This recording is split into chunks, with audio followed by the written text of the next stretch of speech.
Hello guys! For today's video, samahan niyo muna ako ngayon sa aking kusina serye! Uy!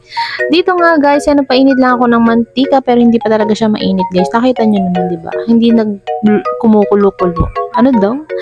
So, ayan guys, piniprito or ginigisa ko muna itong aking mga pansahog dahil ang lulutuin ko ngayon ay pansit, pampahaba ng buhay. Ba't ang mga boses ko na to? Iba-iba naman, may galit, may malambing, may kumakanta, may nagpapalseto, my gosh. Basta, so ayan na nga nung naluto na yung manok kasi tinatamad ako maglaga kaya ginisa ko na lang. So, ayan guys, pagkatapos nga niyan, ayan, hinalo-halo ko na lang din. Tapos nilagay ko na yung mga gulay. Siyempre, nilagay ko rin yung sarili ko, char, yung toyo pala.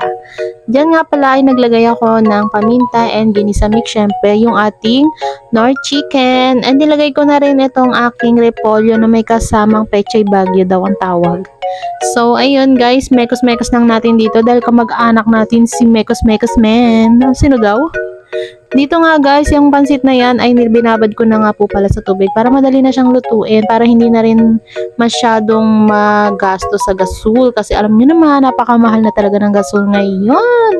So ayan nga guys, bakit nga ba ako nagluto ng pansit? Dahil birthday ng asawa ko and nagawa na lang din ako ng eme-eme na cake.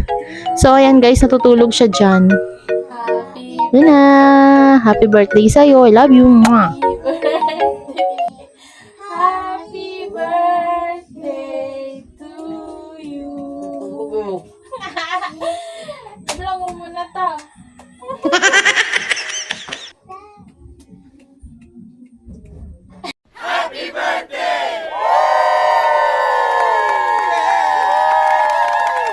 So, ayun na nga guys, hanggang dito na lang and thank you for always watching sa aking mga video. God bless you all! Tara, kain na muna tayo sa my birthday han. Uy, may birthday yan, charot-charot lang. So, yun lang guys, bye-bye!